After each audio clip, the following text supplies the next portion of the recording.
삼국지의 위나라 장수들 중 장묘와 장합, 서왕, 우금, 악진 이렇게 5명의 장수를 두고 오자양장이라 부르는 경우가 많은데, 사실 이 오자양장이라는 단어는 정사나 연의에 나오는 표현은 아니고 연의에서 촉한의 관우, 장비를 비롯한 5명의 무장을 오호대장군이라고 부르자 후세의 사람들이 거기에 맞춰 오자양장이라는 말을 만들어낸 것이라고 하죠. 오늘은 이 오자양장 중의 하나로 우리에게 오나라의 송권 담당일진으로 잘 알려진 장묘에 대해 알아보는 시간을 가져보겠습니다.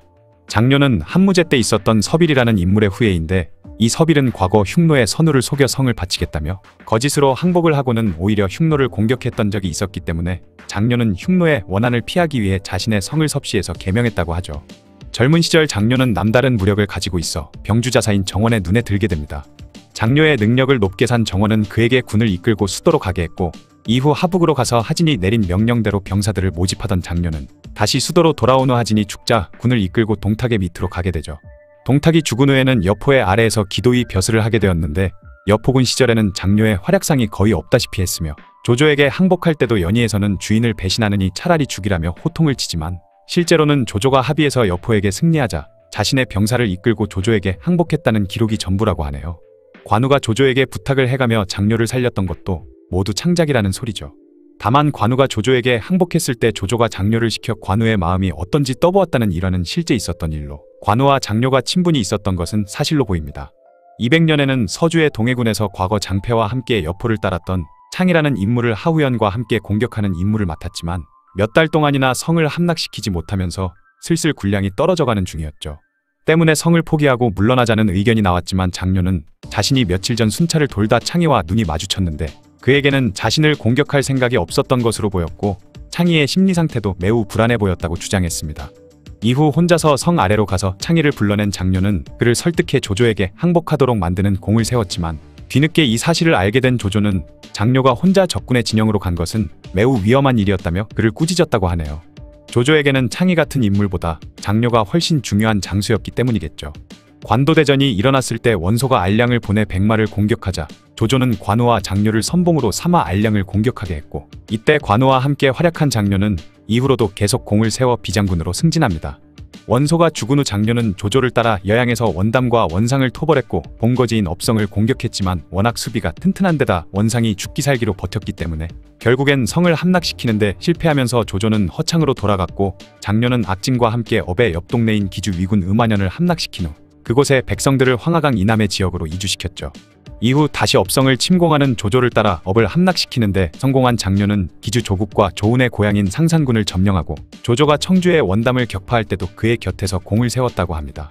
이후 원상과 연합한 오한의 답돈을 장묘와 장합이 적은 군대로 물리치자 조조는 장묘가 복귀할 때 직접 마중을 나가 그와 수레를 같이 탔으며, 이때 세운 공으로 장묘를 탕구장군으로 임명했죠. 하북을 평정하는 데 많은 활약을 한 장묘는 이후에도 형주를 공격해 강하에 여러 현들을 평정하는 공을 세우면서 도정우에 봉해지게 됩니다. 208년 조조가 형주로 남하하기 직전 장묘는 영천군 장사연에 주둔하고 있었는데, 장묘의 부대 내에 반란을 계획했던 인물이 있었다고 하는데요. 그는 장묘의 부대를 혼란시키기 위해 밤중에 진영에 불을 질렀고, 그의 예상대로 병사들은 점점 혼란에 빠져들기 시작했죠. 하지만 장묘는 침착하게 반란을 일으킨 주동자가 몇 명 되지 않음을 눈치채고는 병사들에게 반란에 가담하지 않은 자는 침착하게 자리에 앉아있으라는 명을 내렸습니다. 그렇게 병사들의 혼란을 잠재운 장묘는 이후 측근 수십 명만을 데리고 반란을 일으킨 주동자들을 처단해버렸죠. 209년에는 진란과 매성이 유관에서 반란을 일으키자 장묘가 장합, 우금, 장패 등과 함께 난을 진압하기 위해 출발했는데, 반란군이 있던 천주산은 워낙 산세가 험하고 깊어서 진입하기가 어려운 곳이었습니다. 거침없이 진격하려는 장묘를 보고 주변의 부하들이 위험하다며 말렸지만, 오히려 장묘는 길목이 좁으니 많은 병사들이 한꺼번에 나설 수 없어 적군에서는 내 용맹을 당할 자가 없을 것이니 좋은 기회라는 식으로 말하면서 망설임 없이 공격해 들어가서 진란과 매성의 머리를 베고 그 무리들을 포로로 잡아버렸죠. 다음은 장묘하면 절대 빼놓을 수 없는 합비 전투입니다. 합비는 장강을 남쪽에 두고 있어 강남의 군대가 중원으로 진출하려면 반드시 지나가야 하는 요충지였죠. 215년 조조가 한중을 손에 넣자 위협을 느낀 송권은 10만의 대군을 일으켜 그동안 눈독 들이고 있던 합비를 공격했는데요. 당시 합비를 지키고 있던 건 장묘와 악진 이전, 그리고 10,000명이 채 되지 않는 병사들이었습니다. 그들이 믿을 것이라고는 조조가 그들에게 보내온 명령서뿐이었는데, 그 내용은 황당하게도 장묘와 이전은 성을 나가 적군들과 싸우고 악진은 남아서 성을 지키라는 것이었죠. 손권의 군대는 자신들의 10배가 넘는 10만의 대군인데 나가 싸우라고 하는 명령서를 본 위의 장군들은 크게 당황했습니다.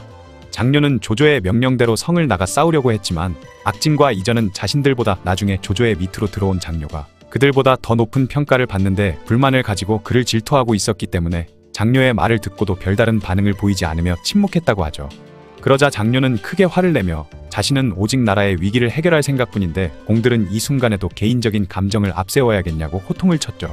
잠시 후 장료의 호통을 듣고 반성한 이전은 그의 뜻을 따르기로 했고, 이에 장료는 800명의 정예 결사대를 소집한 후 소를 잡아서 그들을 배불리 먹이고는 결사대를 끌고 제일 앞에 서서 손권의 진영으로 돌격했다고 하는데요. 오군과 마주친 장료는 순식간에 수십 명의 병사와 2명의 장수를 베어버리고는 큰 소리로 자신의 이름을 외치며 손권의 바로 앞까지 돌파를 해냈죠. 깜짝 놀란 손권은 어쩔 줄을 몰라하며 근처에 있는 작은 언덕으로 도망가 숨어있다가 장료가 끌고 온 병사가 얼마 안 되는 것을 발견하고는 장료와 그의 병사들을 포위한 후 전멸시키라는 명을 내렸습니다. 하지만 장료는 오군의 포위망을 가볍게 돌파한 것으로도 모자라서 중간에 낙오한 병사들이 자신들도 살려달라고 애원하는 외침을 듣고는 다시 적진에 뛰어들어 오군 병사들을 격파하고 낙오된 병사를 모두 구해서 돌아갔다고 하죠. 장료와 이전 그리고 800의 병사들에게 무려 10만이나 되는 오군이 박살나버린 것인데요. 더욱 놀라운 것은 장료의 이런 활약이 나관 중에 창작이 전혀 들어가지 않은 정사 장료전에 모두 기록되어 있는 사실이라는 것입니다. 장료에게 호된 선빵을 맞은 손권군은 크게 기세가 꺾인 데다 병사들 사이에 풍토병까지 돌면서 손권은 결국 합비해서 군사를 물려 철수하게 되죠. 하지만 장료는 순순히 손권이 돌아가도록 놔둘 생각이 없었던 모양입니다. 장료가 병사들을 끌고 소요진에서 후퇴하던 손권군의 후방에 기습 공격을 가하자 감령과 여몽은 장료군을 막기 위해 죽음을 각오하며 맞서 싸웠으며 워낙 위태로운 상황이라 손권 본인도 직접 활을 쏘며 싸웠을 정도라고 하죠. 능통이 이끄는 300명의 친위대가 자신들의 목숨을 던져 장료군을 막으면서 손권은 겨우 탈출에 성공했지만 오나라는 진무가 전사하고 수많은 병사들이 목숨을 잃는 대패를 당하게 되죠. 그런데 여기서 한 가지 재밌는 에피소드가 있는데, 대승을 거두고 크게 기뻐하던 장료는 갑자기 생각난 것이 있는지 항복한 오나라 병사에게 전투 중에 보니까 자주색 수염을 하고 활을 잘 쏘는 장수가 있던데 그 사람이 대체 누구냐는 질문을 했고, 병사는 그가 바로 손권이라는 대답을 해줬는데요. 그 말을 들은 장료와 악진은 크게 놀라면서 다시 없을 기회를 놓쳤음을 깨닫고 뒤늦게 다시 손권을 추격했지만 결국 손권을 찾지 못한 채 철수하게 되죠. 조조는 합비의 승리에 매우 기뻐하며 장료를 안동장군으로 승진시켰고, 오나라에서는 이후로 어린아이들이 울면 장료가 온다라는 말을 해서 아이의 울음을 그치게 했다는 말이 전해졌다고 합니다.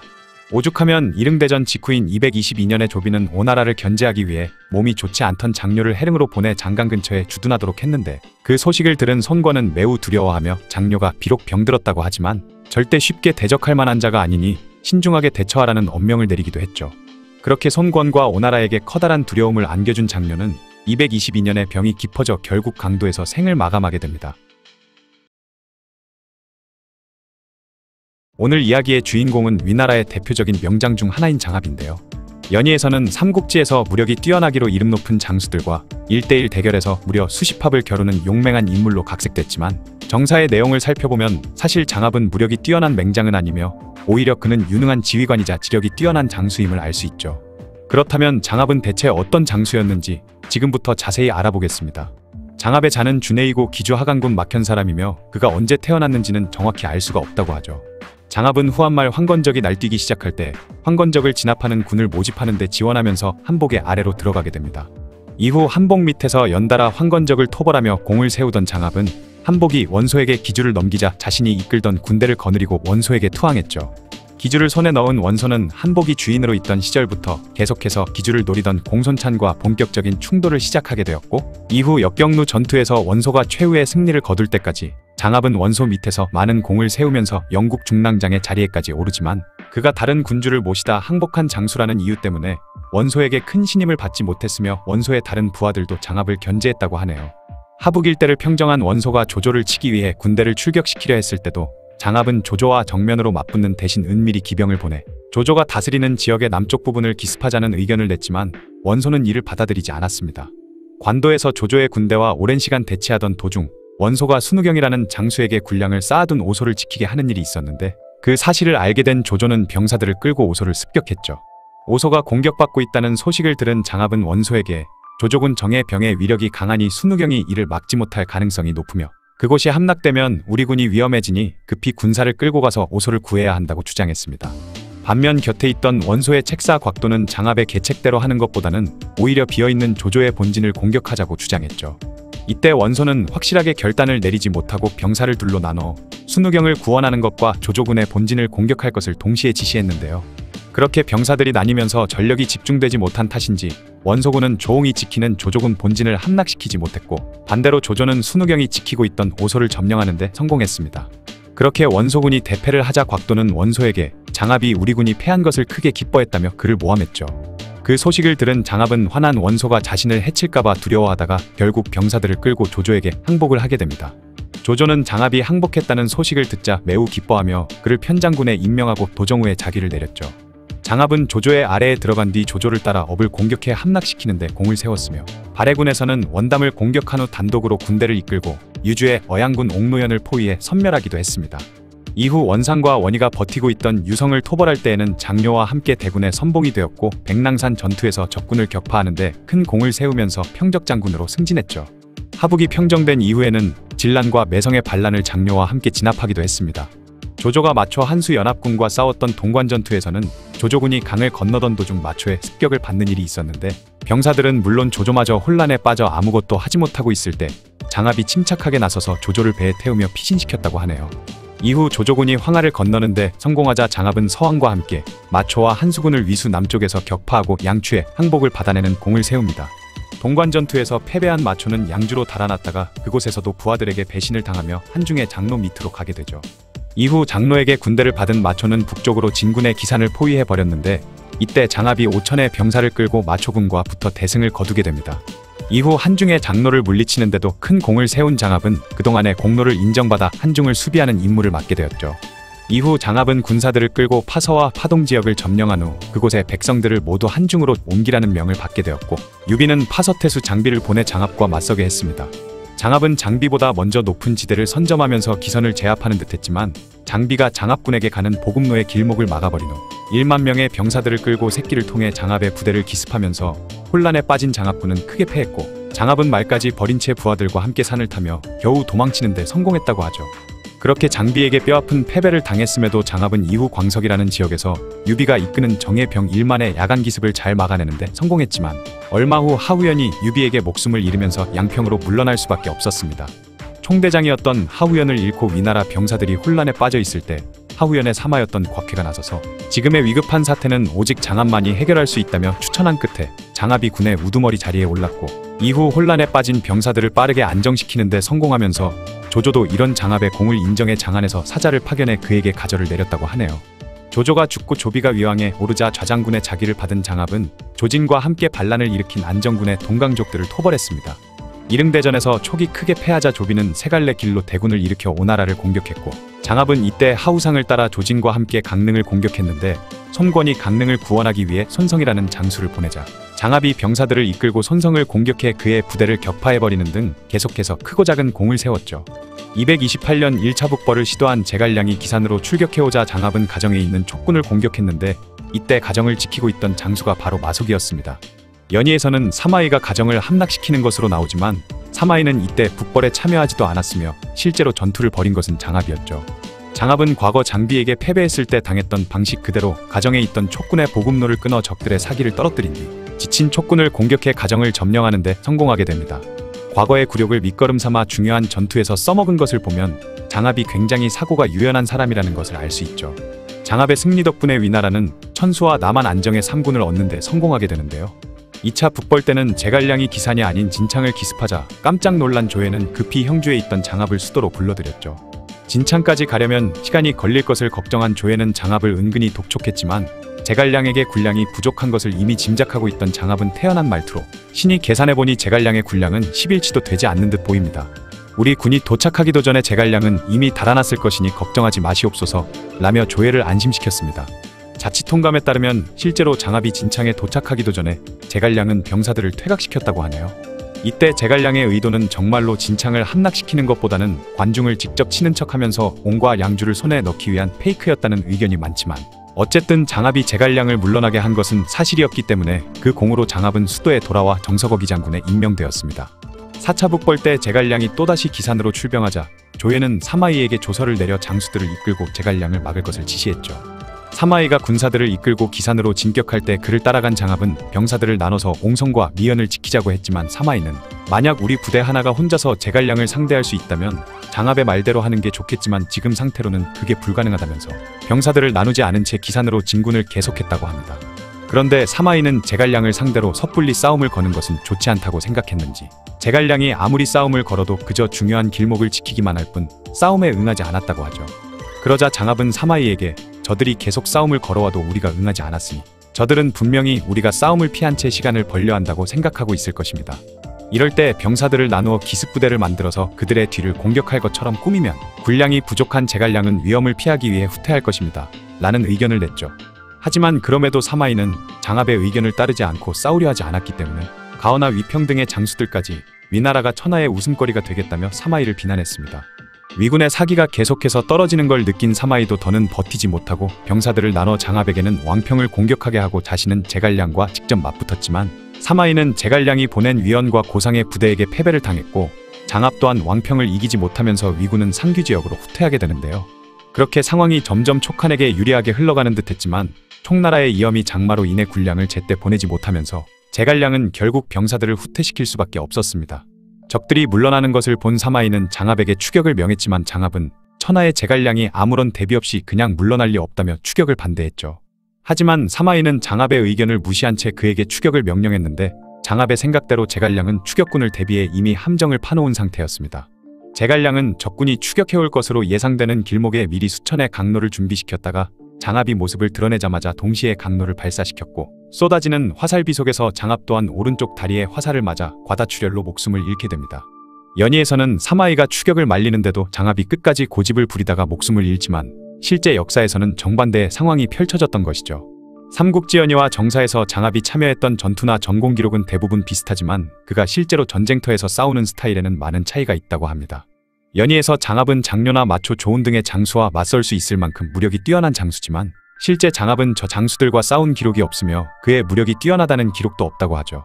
조조군 내에서 항상 선봉에 섰기 때문에 어느 정도의 무력은 갖추고 있었겠지만 사실 장압은 뛰어난 지략으로 승부를 보는 사령관 스타일이었다고 합니다.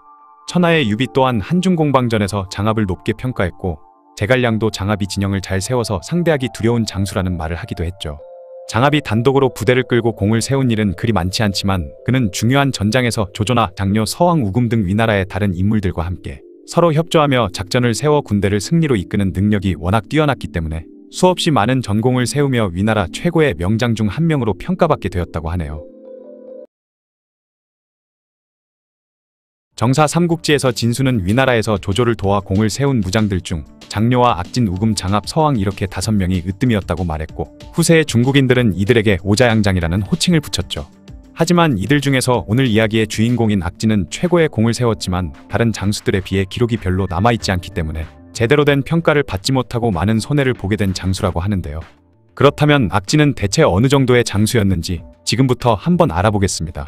악진은 다른 장수들에 비해 키와 덩치가 작은 편이었기 때문에 그가 처음 조조의 밑에 들어왔을 때는 조조도 악진이 그리 믿음직해 보이지 않았는지 그에게 장알이라는 직책을 내려 기록을 하는 임무를 맡겼죠.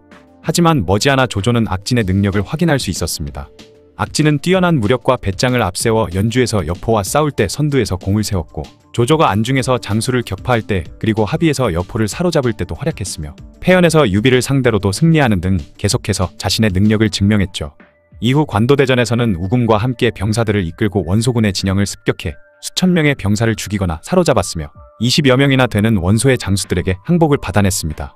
악진전의 기록에 따르면 악진은 조조가 오소를 공격할 때도 참가해서 순우경을 사로잡는 공을 세우기도 했다고 하네요. 원소가 죽은 후 조조가 하북을 평정할 때는 원담과 원상을 여양해서 공격해 대장인 엄경의 목을 베었으며 하북에 황건적을 쳐서 격파한 후 청주 나간군을 평정하기도 했습니다. 조조가 허도로 돌아간 후 악진은 장료와 함께 기주의 음한현을 함락시키고 그곳의 백성들을 황하 이남으로 이주시키기도 했죠. 이후 조조가 업을 점령할 때나 남피의 원담을 칠 때도 항상 선두에 서면서 자신의 용맹함을 뽐낸 악진은 원담을 격파한 후 따로 부대를 이끌고 유주 어양군 옥노현을 점령했습니다. 때문에 조조는 206년 헌제에게 올리는 표에서 악진과 우금 장료에 대해 이렇게 평가했죠. 이들은 무력이 뛰어날 뿐만 아니라 계략을 짜내는데도 능하며 적을 만났을 때는 빠르게 결단을 내리면서도 실수를 하지 않습니다. 게다가 주군에 대한 충성심도 한결같이 뛰어나고 싸울 때마다 병사를 잘 지휘해서 어떤 강한 적이라도 모두 물리쳤으며 전쟁터에서는 병사들의 사기를 위해 직접 북을 치면서 모범을 보이기도 하니 멀리 원정을 갈 때도 이들이 이끄는 부대는 군법을 잘 지키면서도 흐트러짐이 없습니다. 조조는 그렇게 부하 장수들을 극찬하며 우금을 호위장군, 악진은 절충장군, 장료는 탕구장군에 임명했습니다. 문빙전에 따르면 남군 공방전에서 악진은 문빙과 함께 심구라는 지역에서 관우와 만나 그의 부대를 격파해버렸고 이후 남군 일대의 산과 계곡에서 살던 남만인들이 악진에게 항복했다고 하죠. 212년 손권은 조조에게 공격을 받자 유비에게 지원을 요청하게 되는데요. 이때 유비는 한중의 장로로부터 유장을 지켜준다는 명분을 내세우며 촉으로 와 있었는데 손권의 요청을 받자 유장에게 편지를 써서 보내게 되죠.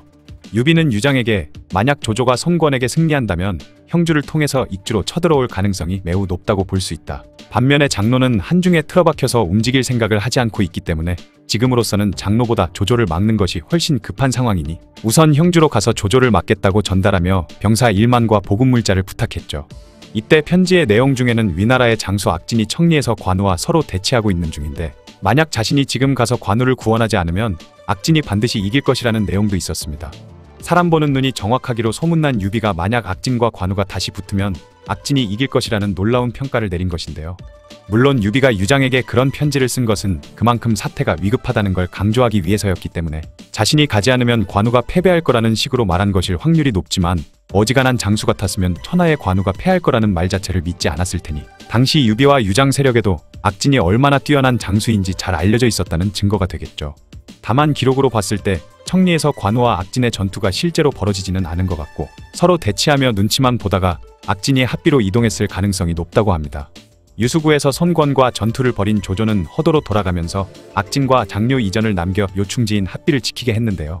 215년 유비와 동맹을 맺은 손권은 10만의 병사를 이끌고 합비를 공격했는데 당시 합비를 지키는 것은 7천의 병사밖에 되지 않았기 때문에 위나라로서는 매우 불리한 상황에 처해 있었습니다. 그런데 이때 조조는 사자를 보내 조금 황당한 명령을 내렸죠. 만약 손권이 오면 장료와 이전은 성을 나가 싸우고 악진은 남아서 성을 지키라는 것이었습니다. 그곳에 있던 모든 장수들이 조조의 명령을 받고 혼란에 빠졌는데 오직 장료만이 조조의 뜻을 짐작한 듯 얘기를 꺼내기 시작했죠. 만약 우리가 성에서 오군이 오기만을 기다린다면 우리는 준비를 모두 끝낸 10만의 병사를 상대해야 하니 이기기 힘들겠지만 적들이 준비를 끝내기 전에 우리가 먼저 그들을 기습한다면 오히려 큰 성과를 거둘 수 있을 것이라며 장수들을 설득했습니다. 하지만 이전은 자신의 숙부인 이건이 과거 여포군에게 죽었기 때문에 여포의 부하였던 장료를 그리 좋지 않게 보고 있었고 악진은 자신보다 한참 뒤에 조조 밑에 들어간 장료가 이제는 더 높은 지위에 있는 것에 불만을 품고 있는 상황이었는데요. 때문에 악진과 이전이 장료의 말을 듣고도 별다른 반응을 보이지 않자 장료는 지금 나라의 위기가 닥쳤는데 어찌 공들은 개인적인 감정만을 앞세울 수 있냐며 그들을 꾸짖은 후 정 그러면 자기 혼자만이라도 병사들을 이끌고 기습을 하겠다 말했죠.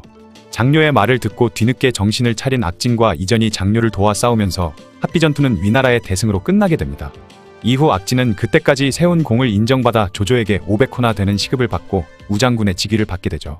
그 후에는 악진에 대한 별다른 기록이 없고 218년 세상을 떠났다는 기록만이 있습니다. 조조군의 초창기 때부터 조조의 밑에 들어온 악진은 활약상만 따지면 조인 우금과 함께 조조군의 쓰리탑이라고 할 수 있을 정도의 장수였죠. 그리고 관도대전 때 조조와 함께 오소를 습격해서 대장인 순우경을 사로잡은 건 조조군의 승리에 결정적인 기여를 한 큰 전공이라 볼 수 있습니다. 연희에서는 순우경이 조조에게 목숨을 구걸한 찌질한 장수로 나오지만 실제 순우경은 원소군 내에서도 평가와 지위가 상당히 높은 장수로 원소군에게 가장 중요한 기지인 오소를 단독으로 지키는 임무를 맡은 것만 봐도 원소군 내에서 그가 얼마나 중요한 위치를 차지하고 있었는지 알 수 있죠. 물론 원소의 세력이 조조에게 멸망한 결정적인 이유는 원소가 후계자를 제대로 정하지 않은 채 병에 걸리며 죽어버렸기 때문이긴 하지만 어쨌든 조조가 자신의 최대 라이벌이었던 원소를 상대로 치른 가장 큰 전투인 관도대전을 승리로 이끄는데 큰 공을 세운 것이 바로 악진이었습니다. 악진은 단 한 번의 실패도 없이 초창기부터 조조군을 지탱해준 든든한 존재였지만 그에 대한 기록이 그리 많이 남아있지 않은 데다 연희에서는 그저 이전과 세트로 묶여버린 존재감 없는 장수로 나오다 보니 오늘날까지 사람들에게서 저평가를 받는 비운의 장수가 되어버렸죠. 삼국지에 등장하는 인물들 중 나관중의 소설 삼국지연의와 실제 역사의 기록에 차이가 있는 인물들은 굉장히 많지만 그 중에서도 오늘 소개해드릴 인물만큼 너프를 많이 당한 장수를 찾기는 쉽지 않을 텐데요. 오늘 이야기의 주인공은 실제 역사 속에서 제갈량을 상대로 굉장히 잘 싸웠지만 연희에서는 나올 때마다 제갈량에게 두들겨 맞기만 하는 장수로 너프당한 비운의 인물 곽해입니다. 곽회의 할아버지는 대산홍 벼슬을 지낸 곽전이었고 아버지는 안문태수를 지낸 곽온이었기 때문에 곽회는 세도가 가문 출신들을 위한 인재등용제도인 효렴으로 천거되면서 벼슬살이를 시작했죠. 조비의 눈에 들게 되면서 문화적조로 일하던 곽회는 조조가 한중의 장로를 정벌하러 갈 때 그 원정을 따라가게 됩니다. 하후연의 사마로 있던 곽회는 유비와의 싸움 때는 병에 걸리면서 출전하지 못했지만 하후연이 죽은 후 장압을 사령관으로 추천하면서 혼란에 빠진 부대를 빠르게 안정시키는데 큰 공을 세우게 되죠. 이후 유비가 한수를 건너 공격해오려 하자 다른 장수들은 강 근처에 진을 세워 유비를 막으려 했지만 곽회는 이를 반대하며 오히려 강에서 멀리 떨어진 곳에 진을 치면서 적들을 유인한 후 적이 강을 반쯤 건넜을 때 공격하는 것이 더 좋을 것이라는 계책을 냈죠. 다른 장수들도 그 말을 옳게 여겨 곽회의 의견대로 하자 유비는 위군의 이런 움직임을 의심스럽게 여겨 강을 건너지 않았다고 하는데요. 그 소식을 들은 조조는 곽회를 크게 칭찬하며 그에게 상을 내렸다고 합니다. 이후 조조가 죽고 위왕의 자리를 물려받은 조비가 헌제에게 황제의 자리를 강제로 양보받아 새로운 황제가 되는 사건이 있었고 얼마 후 조비의 황제 즉위를 축하하는 행사가 수도에서 성대하게 열렸죠. 그런데 당시 수도에서 멀리 떨어져 있던 곽회는 서둘러 달려갔지만 하필 병에 걸리는 바람에 그가 도착을 했을 때는 이미 잔치가 시작된 후였다고 합니다. 조비는 정색을 하면서 곽회를 불러놓고는 옛 고사를 한 가지 들려줬는데 바로 하나라의 우왕이 제후들을 불렀을 때 늦게 온 사람을 죽였다는 일화를 들려주며 곽회에게 이 이야기에 대해 어떻게 생각하냐는 질문을 던졌죠. 보통 사람 같으면 대놓고 자신을 죽이겠다고 협박하는 말을 듣고 겁을 먹었겠지만 곽회는 너무나도 태연한 말투로 옛날 요순시대에는 엄격한 법보다 덕으로 백성들을 다스렸다고 들었습니다. 그런데 지금 신은 요순시대에 살고 있기 때문에 죽지 않을 것 같습니다. 라는 대답을 했습니다. 그 말을 들은 조비는 크게 기뻐하며 곽회를 처벌하는 대신 오히려 옹주자사로 승진시켜줬다고 하죠. 그렇게 옹주자사가 된 곽회는 이후 북벌을 시도하는 촉군과 여러 차례 부딪히게 됩니다. 1차 북벌에서 곽회는 가정전투에서 장압이 마속을 공격할 때 여류성에 있던 고상의 부대와 싸워 승리한 후 농서의 유명한 강족인 당제를 상대로도 승리하는 공을 세우며 건의장군이 되었죠. 3차 북벌에서는 촉의 장수 진식이 무도와 은평을 공격해오자 곽회가 병사들을 끌고 맞섰지만 제갈량까지 직접 출진했다는 소식을 듣고는 무도와 은평을 내준 채 후퇴해야만 했습니다. 4차 북벌에서 곽회는 양기에서 위원의 부대와 싸워 패하고 상규에서도 제갈량이 보낸 위원에게 박살이 나는 등 연달아 패배를 겪게 되지만 5차 북벌에서는 제갈량의 계책을 계속해서 꿰뚫어보며 사마이를 도와 제갈량의 마지막 북벌을 막는데 가장 큰 공을 세우게 되죠. 오장원에서 사마이가 이끄는 위나라의 군대와 대치하고 있던 제갈량은 적군의 허를 찌르기 위해 최단거리로 공격을 해오는 루트가 아닌 서쪽의 북원이라는 곳을 통해 사마이의 부대를 노리는 작전을 세웠습니다. 위나라의 장수들 중 누구도 그런 제갈량의 계책을 눈치채지 못했는데 오직 곽회만이 제갈량이 북원을 침공해올 것이라는 주장을 했고 조금은 뜬금없는 곽회의 의견을 사마이가 받아들이면서 북원에 원군을 보낸 끝에 촉군을 격파하는 데 성공하게 됩니다. 회심의 작전이 실패했음에도 제갈량은 포기하지 않은 채 이번에는 동쪽의 양수라는 곳을 통해 사마이의 군대를 공격하려 했는데 마치 신들린 것처럼 이번에도 제갈량의 생각을 읽은 곽회가 이번에는 촉군이 양수로 올 것이라고 사마이에게 진언을 올렸죠. 이에 위군은 양수의 군대를 파견했고 그곳에서도 촉군을 격파하게 됩니다. 244년 위나라의 권력자 조상이 촉의 한중을 공격하면서 흥세전투가 벌어졌을 때 조상은 사마이가 말리는 것도 듣지 않은 채 무리하게 한중을 공격했고 이후 촉군과 전투를 하는 과정에서 위군은 큰 피해를 입게 되는데 곽회도 이때 선봉으로 출전했지만 위군이 불리해질 것이란 걸 눈치채고는 즉시 자신이 이끄는 군사들을 적지에서 탈출시키면서 위기를 벗어나게 되죠. 247년 옹조와 양조의 이민족들인 아소과 치무대 아치세 등이 반란을 일으켜 위를 배신하고 촉의 군대를 불러들이는 사건이 있었는데 이때 곽회는 하우페가 지키는 위시로 진격해오는 강유의 군을 막아낸 뒤 아하소과가 이끄는 부대를 공격해 그의 목을 베어버리고는 그가 이끄는 부족의 항복을 받아냈다고 합니다. 248년에는 황하 일대에서 위에 맞서던 아차세의 무리를 쓸어버린 후 무의군을 약탈하고 복귀하던 치무대의 부대까지 격파해버렸으며 돌아가는 길에는 금성군 영거현에 있던 이민족의 무리까지 물리치며 반란군의 남은 잔당들을 모두 쓸어버리는 공을 세웠죠. 이때의 공으로 곽회는 도양으로 승진하게 되었으며 이후 촉의 강요와 요하가 곽회에게 패한 반란군의 무리를 자신들의 편으로 받아들였다고 합니다. 249년 고평능사변을 일으켜 위나라의 정권을 잡게 된 사마이는 곽회를 관서의 최고 책임자로 임명해 본격적으로 촉의 침공을 대비했죠. 이전까지 곽회는 단독으로 전략을 세워 싸우는 모습을 주로 보였지만 이때부터는 진태와 등의 계책을 받아들여 싸우는 등 총사령관에 걸맞은 모습을 보여주기 시작합니다. 249년 강유가 국산이라는 지역에 두 개의 성을 쌓으며 위를 압박하기 시작하자 진태는 곽회에게 국성이 비록 튼튼하게 잘 지어지기는 했지만 촉당에서부터 군량을 보급하려면 멀고 험한 길을 지나와야 하기 때문에 저희가 성을 포위하고만 있으면 군량이 부족해진 적군은 저절로 무너질 것입니다. 라는 조언을 했고 곽해는 진태의 조언을 받아들여 성을 포위한 채 적의 보급로를 끊어버렸죠. 우두산에 있던 강유는 그 소식을 듣고는 국성에 있던 구한과 이흠을 구하기 위해 출진했는데 곽해는 오히려 병력을 이끌고 비어있던 우두산을 점령해 강유가 도망갈 길을 막아버렸는데요. 결국 상황이 불리해져가는 것을 느낀 강유는 후퇴를 할 수밖에 없었고 강유의 도움을 받지 못하자 희망을 잃은 구한과 이흠은 위에 항복을 하게 되죠.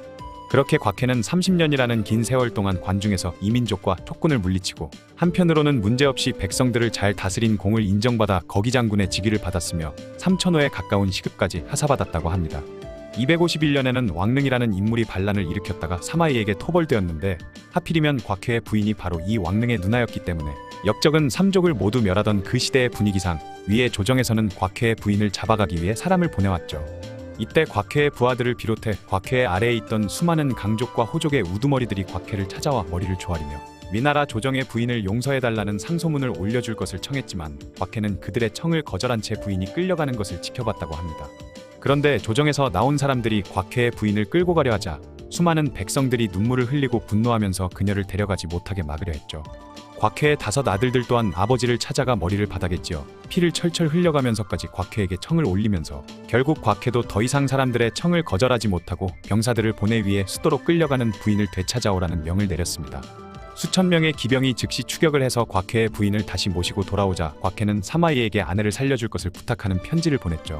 편지에는 만약 자신의 5 아들들이 어머니가 죽으면 당장에 자신들의 목숨을 끊을 기세인데 만일 자신의 부인이 죽는다면 5 아들 또한 죽을 것이고 아들들이 모두 죽는다면 자신 또한 더 이상 살 수 없을 것이니 차라리 부인 대신 자신을 버려달라는 내용이 써져 있었습니다. 서찰을 본 사마이는 촉을 상대하는데 꼭 필요한 인재인 곽해를 차마 처벌할 수는 없었는지 그녀의 부인을 사면해 주었죠. 255년에 세상을 떠난 곽해는 대장군의 추증된 후 정우라는 시호를 받게 됩니다. 연희에서 곽해는 조진과 함께 제갈량의 북벌을 막기 시작할 때부터 계속해서 제갈량에게 당하기만 하는 샌드백 신세를 면치 못하다가 마지막에는 도망가는 강유를 쫓으며 활을 쏘던 도중 강유가 오히려 곽해가 날린 활을 손으로 잡아내는 신기를 보여주더니 거꾸로 강유가 쏜 화살을 맞고 죽게 되는 비운의 인물이지만 실제 곽해는 한중 공방전에서부터 제갈량의 북벌과 강유의 북벌에 이르기까지 총나라를 상대하는 전선의 핵심으로 활약했던 명장이었는데요. 비록 그 과정에서 패배가 아예 없었던 것은 아니지만 촉한의 북벌을 거의 완벽에 가깝게 막아낸 장수로 함께 전장에서 활약한 사마이나 장압에 결코 밀리지 않는 공적을 세웠죠. 이상하게 위원에게는 연달아 패배를 당하며 약한 모습을 보이기는 했지만 그 외에 제갈량이나 강유 등을 상대로 큰 활약을 보이며 지금에 와서는 곽해가 총나라 담당일진이라는 평가를 내리는 사람들도 많습니다. 곽해는 특히 제갈량의 5차 북벌 당시 사마이를 비롯한 대다수 장수들이 제갈량의 계책을 예상하지 못한 것과는 달리 유일하게 제갈량의 의도를 미리 예측하며 위가 승리하는 데 큰 역할을 했고 이후 강유에게 포섭된 강족들을 적절히 컨트롤하는 능력까지 보여주면서 강유는 곽해를 상대로 큰 전과를 올리기 힘들었다고 하죠. 오늘은 삼국지에서 최고의 능력자 중 하나로 꼽히는 제갈량에게 몇 안 되는 흑역사를 안겨준 인물에 대해 소개해드릴까 하는데요. 바로 위나라의 장수이자 수비의 달인으로 평가받는 학소의 이야기입니다. 병주 태원군에서 태어난 학소는 젊었을 때부터 기골이 장대의 부곡이라는 지역에 독이 되었으며 이후 여러 차례 전공을 세워 자포장군까지 승진된 후 10년 동안 하서 일대를 잘 지켜냈기 때문에 그 지역 백성들뿐만 아니라 이민족들도 모두 학소에게 복종했다고 하죠. 220년에 조조가 축자 양주에서 구견이라는 인물이 반란을 일으켰다가 금성태수 소칙에게 진압된 후 겨우 용서를 받은 사건이 있었는데 문제는 조비가 새로운 위왕으로 즉위한 후 축이라는 인물을 양주에 자사로 파견하자 구견이 또다시 반란을 일으켰다는 것입니다. 주변 지역에 있던 장진과 황화 등의 인물들도 반란에 가담했을 뿐 아니라 무의군에 있던 새 이민족까지 합세하면서 시간이 지날수록 세력이 계속 늘어났죠. 위기를 느낀 무의태수 관구응이 원군을 요청하면서 위나라 조정에서는 학소와 위평을 보내 반란을 진압하도록 했습니다. 처음 학소와 위평은 생각보다 많은 반란군을 보고 섣불리 공격을 하지 못했지만 금성태수 소칙이 그들을 설득하면서 함께 무의군을 공격해 먼저 이민족들을 격파한 후 소칙은 구견을 유인해 죽여버렸고 학소 또한 장애군에 있던 장진의 목을 베게 되죠. 반란군 동지들이 모두 죽자 남아있던 황화는 겁을 먹은 채 항복했고 그렇게 학소의 활약 덕분에 무의의 반란이 진압되었습니다. 조진전에 따르면 조진은 제갈량의 1차 북벌을 막아낸 후 제갈량이 다음에는 진창을 통해 올라오리라고 예상했기 때문에 수비의 달인인 학소를 진창에 두면서 그곳을 지키게 했다고 하는데요. 그해 12월 조진의 예상대로 진창에 나타난 제갈량은 성을 공격했지만 학소가 워낙 적의 공격을 막을 준비를 잘해둔 상태였기 때문에 도저히 성을 함락시킬 방법을 찾지 못한 채 전투가 끝나버렸죠. 결국 제갈량은 학소와 같은 고향 사람인 근상을 보내 그를 설득하려 했습니다. 하지만 학소는 근상의 제안을 단칼에 거절하며 그대는 나와 같은 고향 사람이니 나의 사람됨에 대해서도 잘 알고 있을 것이오. 그리고 그동안 내가 나라로부터 받은 은혜가 많은데다 만약 내가 위를 배신하면 나의 집안 사람들이 모두 위험해질 것이니 더 이상 말할 것 없이 나는 오직 목숨을 바쳐 이 진창성을 지킬 뿐이다. 제갈량에게는 나를 높게 봐줘서 감사하다는 말이나 전해달라 라고 소리쳤죠. 근상에게 학소의 말을 전해 듣고 더욱 욕심이 난 제갈량은 한 번만 더 설득을 해보라고 하며 근상을 다시 학소에게 보냈습니다. 또다시 학소와 마주선 근상은 학소가 거느린 병사들의 수가 총나라의 병사들에 비하면 보잘것없이 적으니 초기 공격을 시작하면 학소와 그의 부하들은 덧없이 목숨을 잃게 될 것이라 말하며 더 이상 버티지 말고 항복할 것을 설득했죠. 하지만 학소는 이제 보니 당신은 나라는 사람에 대해서 잘 모르는 모양인데 나는 이미 죽음을 각오했으니 더 이상 쓸데없는 말하지 말라며 더 이상의 대화를 거부했습니다. 결국 제갈량은 수만 명의 군대를 이끌고 공격을 다시 시작했는데 당시 진창성을 지키던 학소군은 겨우 1000명밖에 되지 않았기 때문에 상황은 위나라에 너무나도 불리해 보였고 진창성은 곧 함락될 듯 보였죠. 그런데 학소는 촉군이 성벽을 넘어가기 위해 접이식 사다리를 매달고 접근하는 운제라는 공성병기를 이용해 공격을 해오자 침착하게 불화살을 쏴서 태워버리더니 다음에는 촉군이 성문을 부수는데 쓰이는 충차를 끌고 오자 병사들에게 돌절구의 밧줄을 묶어 던지도록 하면서 충차를 모두 부숴버렸습니다.